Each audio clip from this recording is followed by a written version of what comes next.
Bismillahirrahmanirrahim. Assalamualaikum warahmatullahi wabarakatuh. Waalaikumsalam Baik warahmatullahi pemirsa wabarakatuh. dimanapun tempat berada, insya Allah alhamdulillah kita berjumpa kembali dengan Bu Mai ya. Beliau salah satu tim kami ya dari PT Al-Fatih Mandi Sejahtera, juga tim Inti Anahl ya yang di daerah Padang. Beliau di samping distributor juga punya klinik atau Gria Sehat ya. Dan basicnya beliau sebelumnya juga bidan dan perawat ya Bu ya. Nah, ini tentunya sepanjang beliau itu praktek itu ada kasus yang sangat-sangat unik. Nah, mudah-mudahan ketika beliau menceritakan tentang kisah nyata ini di khalayak umum itu ada kasus yang sama gitu. Nah, ini mudah-mudahan sangat bermanfaat. Maka silakan untuk Bu Mai menyampaikan tentang kasus-kasus yang unik dalam sepanjang Bu Mai itu praktek. Monggo tafadhol. Makasih Pak. Assalamualaikum warahmatullahi wabarakatuh. Ya, baiklah pemirsa. Alhamdulillah ya. Segala kesembuhan tentu berujung pada Allah Subhanahu wa taala. Karena kita sebagai manusia hanya berusaha, yang si sakit berusaha untuk mengobati sakitnya, untuk kesembuhannya, sedangkan si pengobat ya atau terapi sendiri itu berusaha untuk menolong ya. Sebenarnya saya nggak ada apa-apanya karena semuanya Allah yang izinkan. Saya mau cerita sedikit ya tentang pengalaman pasien-pasien saya.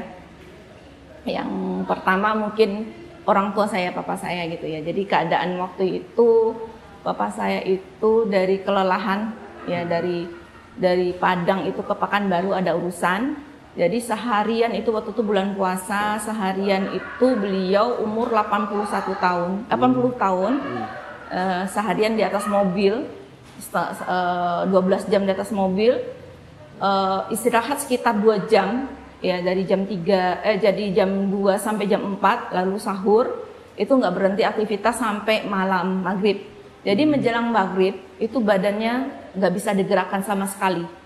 Ya. Mendadak nggak bisa digerakkan sama sekali dan tensinya 220 mendadak. Jadi badan nggak bisa bergerak sama sekali, yang bisa berjalan normal nggak bisa berjalan sekali, masuk ke rumah sakit dalam keadaan kurang kesadaran karena tensi tinggi, badan bengkak. Jadi ukuran baju beliau itu XXL sempit. Terjadi stagnasi cairan dan udara. Jadi pas waktu itu beliau di Pekanbaru, saya dikabarin langsung, saya cepat pagi-pagi saya dikabarin, siangnya jam 1 saya udah nyampe ke Pekanbaru. Waktu itu saya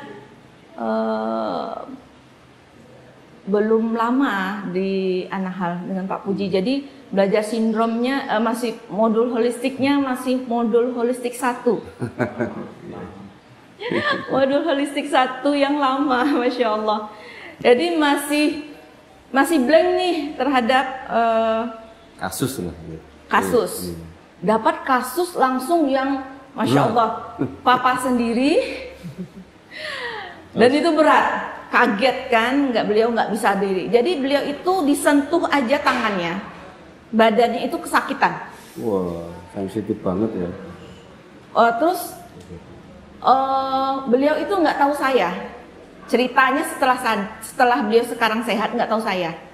Jadi vonis dokter waktu itu, ini bapak nggak bisa jalan, akan berbaring selamanya di tempat tidur. Stres dong mama sama papa sama saya.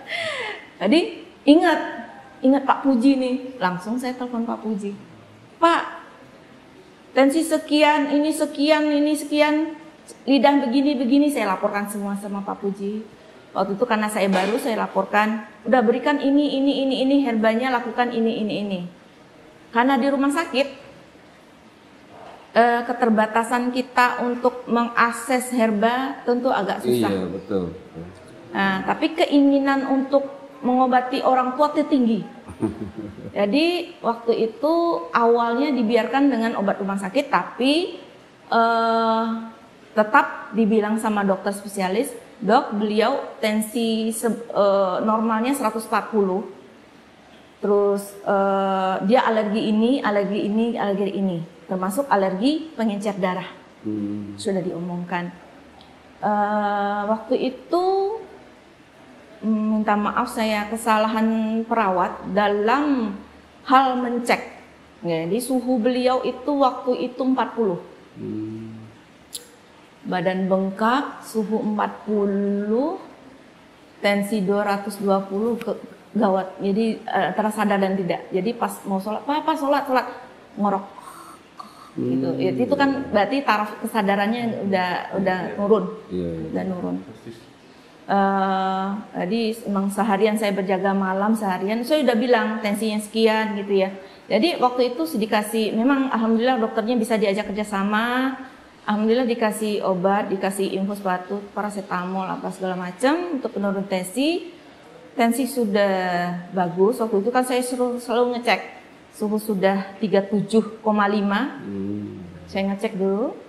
Terus belum dikasih herba nih, masih usul sama bapak aja. Udah biarin aja dulu. Saya lihat kondisinya.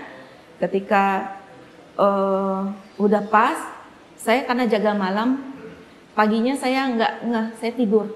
Karena beliau memang nggak bisa tidur sama sekali. Jadi semuanya nggak sadar, BAB apa segala macam. Akhirnya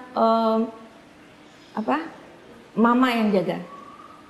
Ketika waktu itu lupa ngomong sama mama, jangan dikasih paracetamol infus lagi dan jangan diberikan obat hipertensi lewat injeksi.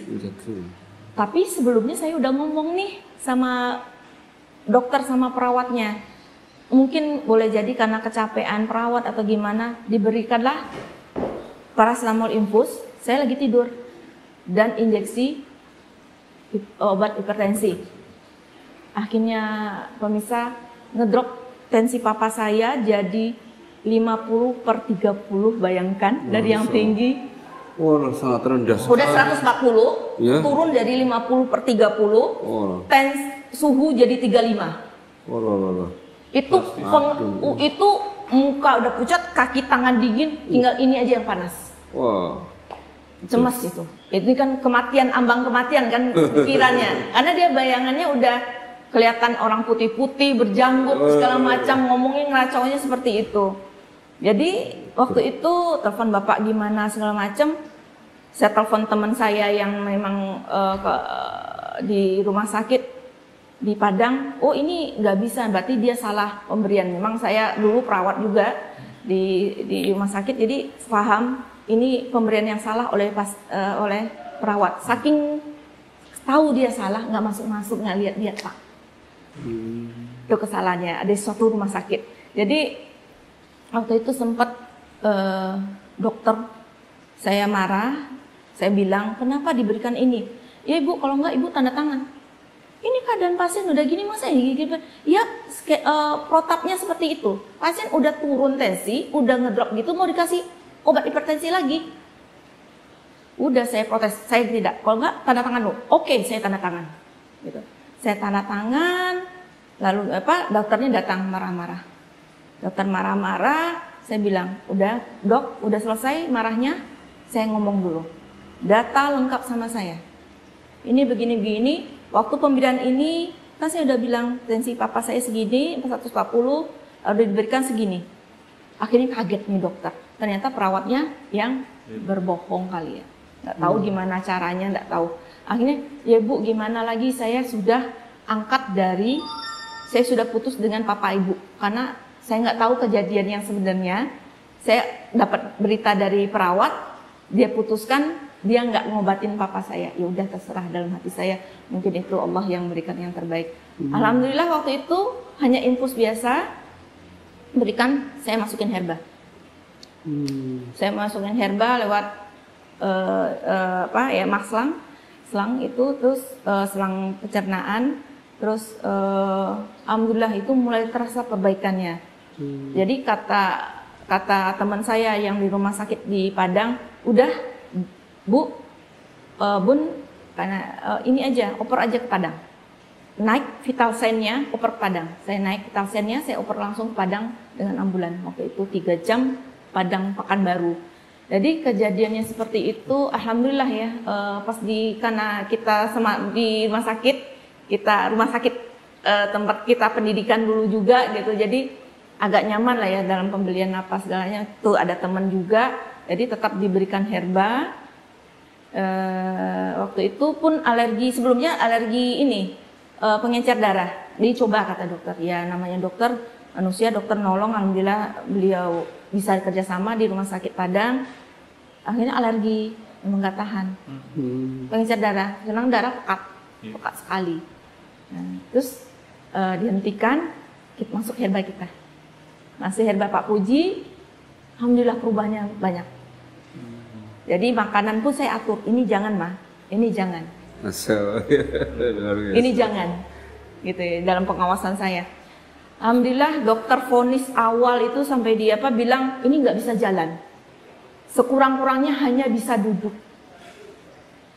Dan nikmat Allah sekali, ya Allah sangat bersyukur. Papa saya sekarang bisa jalan dan bisa bekerja walaupun sekitar rumah. Dan beliau yang bikin saya nangis itu, beliau sampai terus terang sampai bilang, makasih nak, kalau nggak gara-gara kamu papa udah mati. Itu yang padahal jasa beliau lumayan besar pada saya, tapi setiap ketemu saya sampai saat ini Pak, dia bilang, kok nggak gara-gara kamu papa udah mati. Padahal itu kan tanggung jawab saya sebagai seorang anak yang merawat beliau. Alhamdulillah ya, beliau bisa bekerja normal, makan dengan normal. Alhamdulillah itu suatu nikmat yang Allah luar biasa berikan ya. Bersyukur saya ketemu sama Pak Puji dan tim semua. Syukur banget, sangat bersyukur. Jadi itu mungkin pengalaman saya ya. Jadi yang sekarang ukuran bajunya udah biasa normal, kulitnya udah normal, semuanya udah alhamdulillah. Bahkan dokter heran kok bisa ya Bu ya gitu. Ya jadi kita kan nggak mungkin nerangin panjang ya. Ya mungkin Allah yang menyembuhkan gitu aja. Jadi memang semua menyangka Bapak ini tidak akan bakalan sehat, bakalan di atas tempat tidur.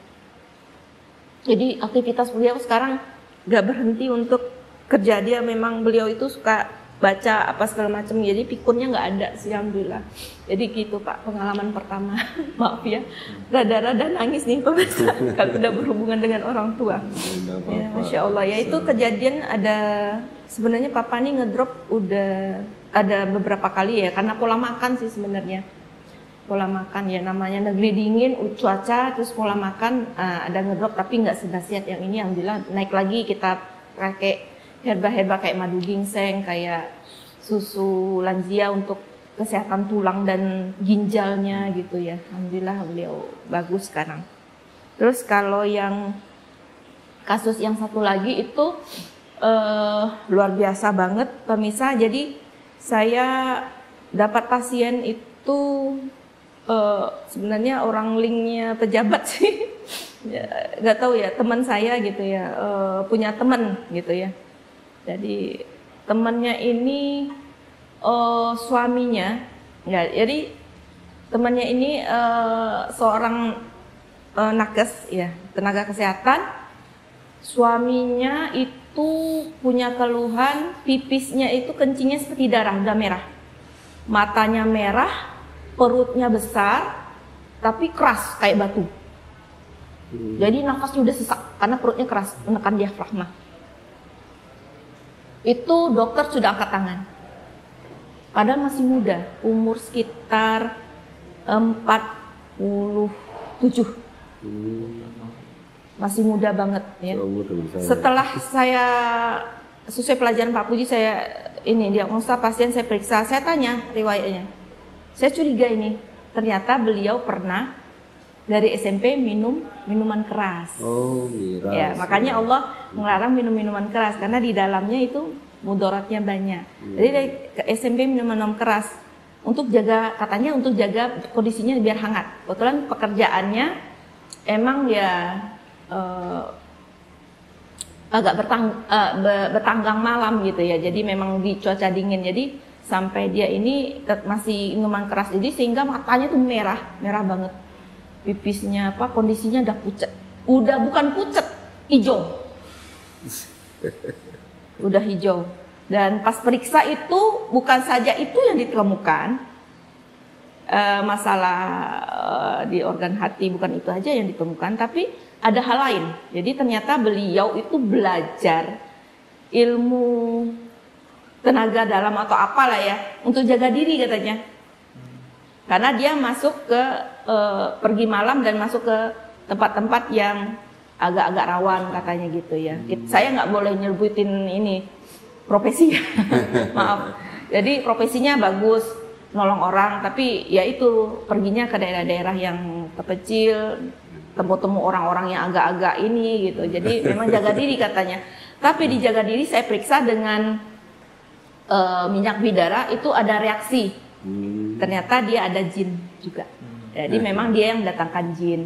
Dan setelah diperiksa lagi, tanya-tanya lagi, ternyata ibadah sholatnya nggak ada sama sekali. Masya Allah. Jadi stagnasi hatinya, ruh dan jasadnya. Ruh dan jasad.